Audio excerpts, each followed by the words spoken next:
사실 이런 트럼프의 관세 철학의 뿌리는 바로 윌리엄 맥킨리 전 대통령에게 있었습니다.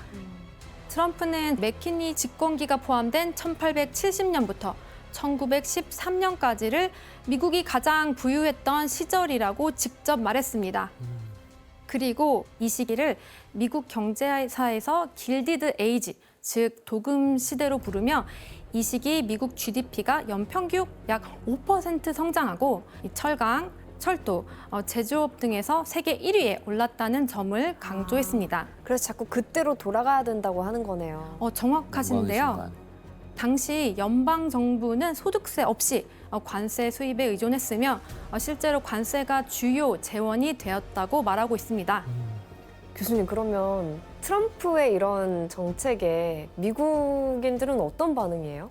일단 전문가들은 과거 맥키니 관세법 이후 미국의 성장은 관세 하나만으로 이루어진 것이 아닌 이민자 유입, 천연 자원 개발, 서부 개척, 기술 혁신 등 복합적인 요인에 작용했다고 지적합니다. 또 그때는 현대 경제 구조와는 구조가 매우 다르며 당시 관세 정책이 지금도 그대로 적용될 수 있는지는 논란이 많습니다. 저건 옛날에나 얘기지 지금은 상품 하나가 온전히 자기네들 제품을 만드는 물건이 어디 있어요? 그렇죠, 맞아요. 저거는 옛날에나 가능하지 지금은. 게다가 이 전 세계는 트럼프의 상호 관세 발표에 대해 사실상 보호무역이라는 카드를 꺼내 다른 나라를 협박하는 거라며 비판이 쏟아지고 있습니다. 미국은 오랫동안 자유무역의 대표 주자였습니다. WTO 같은 다자간 무역 협정을 주도해서 만들고 전 세계적으로 관세 인하와 수출입 규제 완화 등을 이끌었는데요. 그런데 이제 와서 아무런 협의도 없이 갑자기 관세 전쟁을 벌이니까 이 다른 나라 입장에선 뒤통수를 맞은 기분일 수밖에 없는 거죠. 교수님 그럼 이 일로 트럼프와 미국의 우방국들의 관계가 좀 많이 틀어졌나요? 네, 특히 오랜 동맹인 캐나다와의 관계도 감정적으로 크게 악화되었는데요.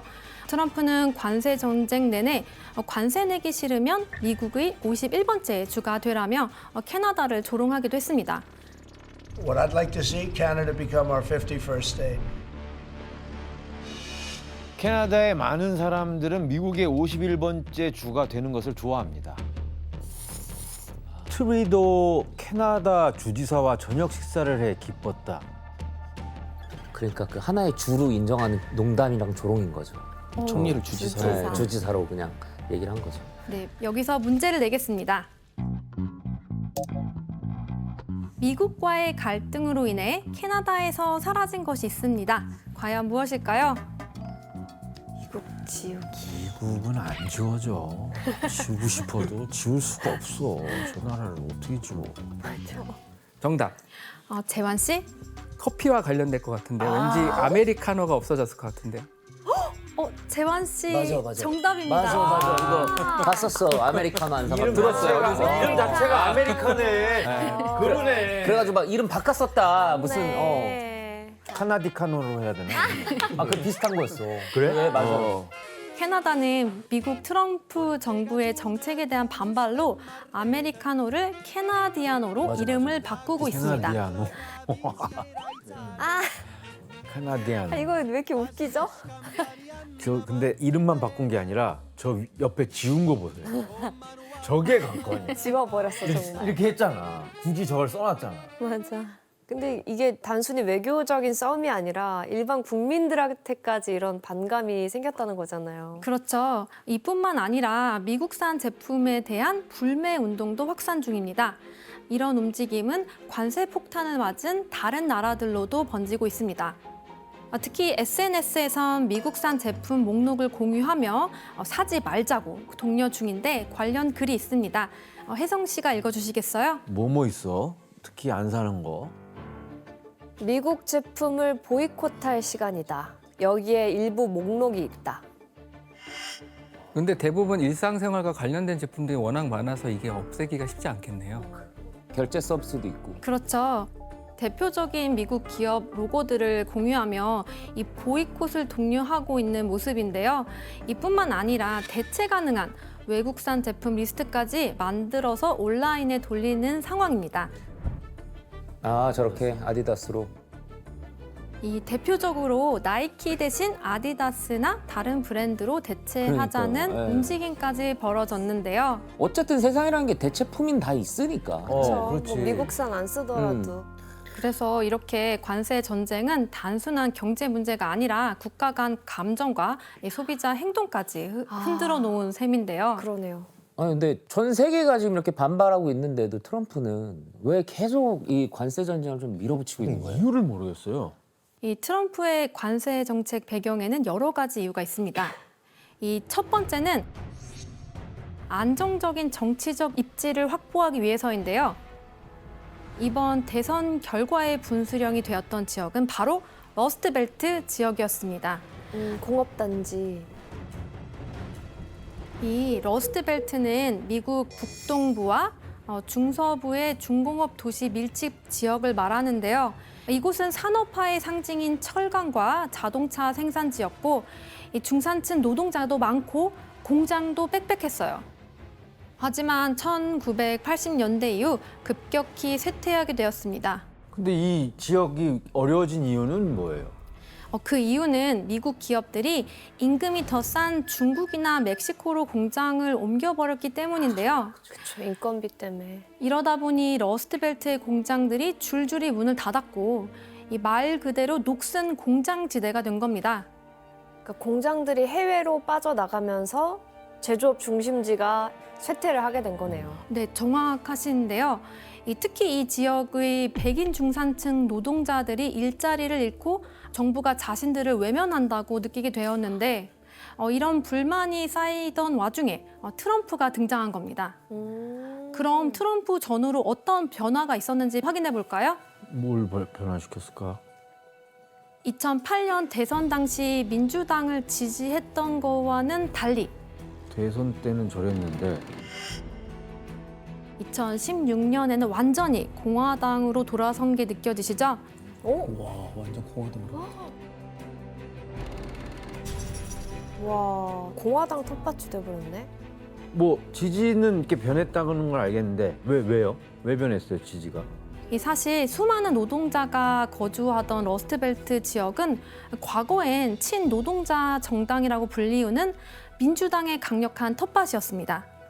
그런데 2016년 트럼프가 이곳 러스트벨트를 집중 공략한 거예요. 트럼프는 그들에게 다시 제조업을 되살려 일자리를 만들어주겠다는 약속을 했습니다. Many Pennsylvania towns, once thriving and humming, are now in a state of total disrepair. This is not some natural disaster. It's a political and politician-made disaster. We will stand up to trade cheating. Cheaters, that's what they are, cheaters. We will stand up to trade cheating. Anywhere and everywhere it threatens the American job. And I promise you, if I become president, we are going to be working again. We are going to have great jobs again. You're going to be so happy. 이 약속이 바로 2016년 대선에서 트럼프를 당선시킨 원동력이었습니다. 이후 트럼프는 이 일을 실현하기 위해 관세 인상 카드를 꺼내 들었는데요. 이 값싼 외국 물건이 들어오지 못하게 벽을 세우면 다시 미국 안에서 공장이 돌아가고 이 러스트벨트 사람들이 일할 수 있게 된다는 논리였습니다. 와. 특히 중국이 멕시코나 캐나다 등 제3국을 경유해 우회 수출하는 경우까지 차단하는 조치를 한 이유가 바로 이곳과 직결돼 있습니다. 와. 결국엔 정치적인 거야? 맞습니다. 오. 또 미국은 2026년 중간 선거가 다가오고 있거든요. 이 트럼프가 다시 정치 전면에 나서려면 이 자신의 확실한 지지층을 결집시켜야 합니다. 그래서 러스트벨트 사람들에게 공장을 돌려주겠다는 메시지를 던져서 이 표신을 잡으려고 한 건데요. 아, 그러니까 제조업 노동자들의 표심을 얻기 위해서 관세라는 카드를 꺼낸 측면도 있는 거네요. 정확하신데요. 나라 신기하다. 경제를 살리고자가 아니라 정치적인 계산도 있었네요. 정치적 계산이 더 큰 것 같은데 내가 저런 봤을 때. 속내가 또 있었구나. 그런데 트럼프가 관세 정책을 고집하는 또 다른 이유가 있습니다. 뭐지?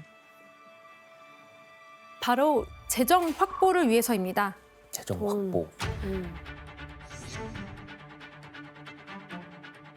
2025년 현재 미국 무역 수지 적자는 사상 최대 수준입니다. 무역 적자는 말 그대로 외국에서 물건을 너무 많이 사와서 미국 물건은 외국에 많이 안 팔리며 생기는 적자이고요. 이뿐만 아니라 재정 수지 또한 적자인 상황인데요. 재정 적자는 미국 정부가 쓰는 돈이 너무 많은 겁니다.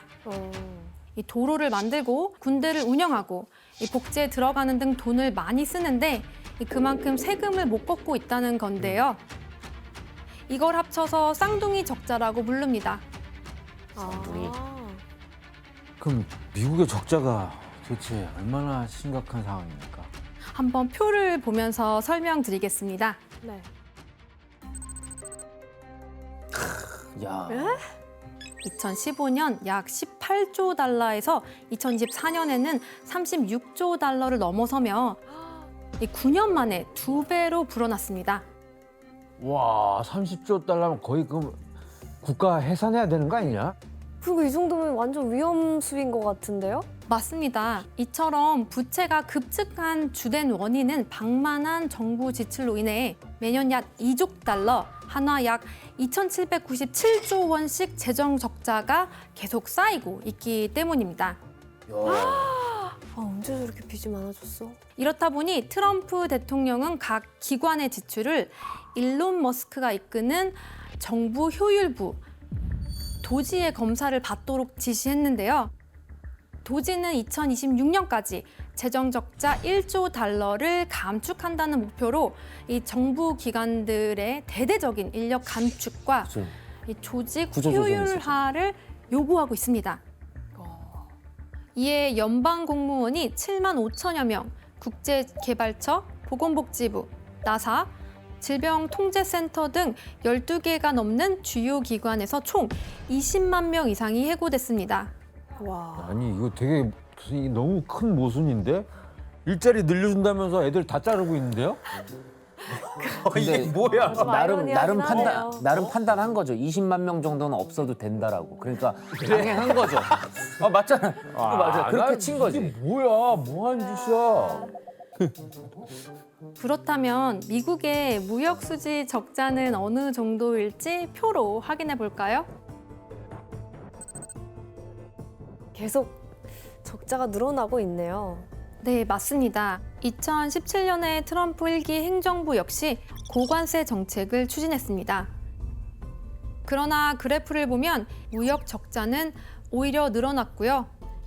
그리고 2025년 3월 기준 무역 수지 적자는 무려 1,405억 달러로 약 196조 원이라고 합니다.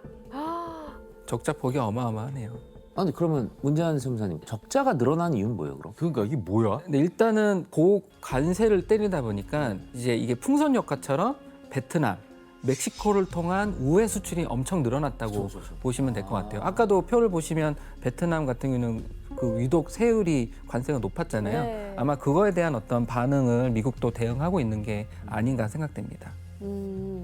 그럼 트럼프가 지금처럼 어쨌든 이런 관세 정쟁을 계속 벌여도 무역 수지 적자는 계속된다는 거예요? 맞습니다. 트럼프 2기에서도 관세를 본격 시행하면 초반엔 관세 수입이 일시적으로 늘 수는 있지만 이 전문가들은 그 효과가 오래가지 못할 것이라고 보고 있습니다. 와. 관세가 올라가면 이 수입품 가격도 같이 오르고 이 소비자들은 더 비싼 가격의 물건을 사야 하니까 소비를 줄이고 미국 기업들도 원가가 올라가면서 이익이 줄어들고 그 결과 법인세 수입도 줄어들 수밖에 없는데요. 결국 경제 전체가 부담을 안게 되는 구조입니다. 근데 국민들도 사재기에 놓고 지갑을 잠그게 되는 구조 아니에요? 정확하신데요. 딱 그 구조일 것 같은데. 그래서 관세만으로는 쌍둥이 적자를 해결하는 건 거의 불가능한 일이라고 봐야 합니다. 이런 걸 우리만 알진 않을 거야. 트럼프도 알 텐데. 우리도 이렇게 이런 식으로 알고 있다는 거 보면 본인도 그걸 알 텐데 왜 이걸 하는 거지? 그냥 다 해보는 것 같은데요, 그냥? 대통령으로 할 수 있는 매뉴얼 다 꺼내보는 것 같은데, 그냥? 그래서 트럼프가 관세 정책을 꺼내는 마지막 이유는 바로 최근 미국을 위협하는 새로운 강자가 등장했기 때문입니다. 어느 나라일까요? 중국. 맞습니다. 바로 중국입니다. 이 트럼프는 중국을 견제하기 위해서 관세라는 카드를 꺼내든 건데요. 중국의 힘은 우리가 생각하는 것 이상으로 막강하다.